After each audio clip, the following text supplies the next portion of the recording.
Why so many people are stressed and depressed? Generation Me doesn't admit to depression more. They're actually feeling it.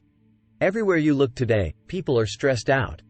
Many reach a breaking point and sink into depression, a mental health issue few of our grandparents or great-grandparents experienced. Or is it? Perhaps people 50 or 75 years ago just didn't talk about depression, and didn't seek treatment for it. After all, effective treatments weren't exactly available back then. Maybe people today are more willing to admit to depression, and that's why it looks like everyone is so stressed and depressed. That's one reason why many researchers are skeptical of the claim that mental health issues have become more common.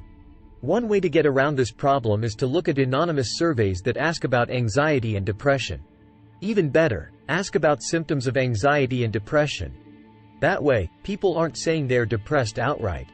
Instead, they are reporting how they actually feel. That was my goal in a study just published in the journal Social Indicators Research. It looked across 3 samples totaling 7 million people, 2 of them nationally representative. I found that teens in the 2010s, as compared to the mid-1980s, were 38% more likely to have trouble remembering, 74% more likely to have trouble sleeping, and twice as likely to have seen a professional for mental health issues. College students were 50% more likely to say they felt overwhelmed, and adults were more likely to say their sleep was restless, that they had poor appetite, and that everything was an effort, all classic psychosomatic symptoms of depression.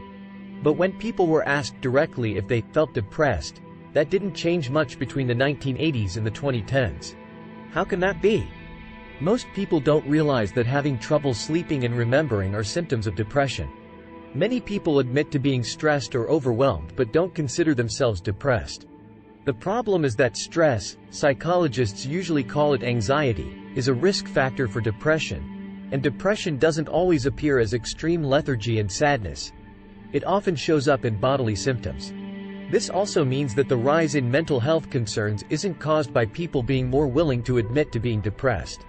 It actually looks like fewer are admitting to being depressed, because more say they have the psychosomatic symptoms.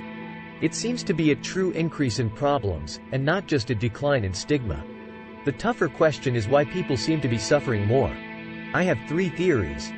I explore these in greater depth in the new edition of my book, Generation Me. 1. Our relationships and community ties are weaker. 2. We're more focused on goals such as money, fame, and image, which Tim Kasser's work has shown is correlated with anxiety and depression. 3. Our expectations are too high, probably because of the emphasis on, you can be anything you want to be, and highly positive self-views.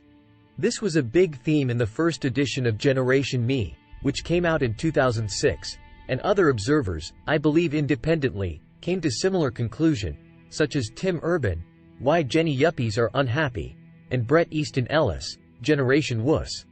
There are probably other reasons. I doubt technology is the major one, as tempting as it seems. These increases were in place long before cell phones and Facebook. Ditto for the recession. Instead, something else in our culture seems to be making people unhappy. What do you think it is? And can we do anything about it?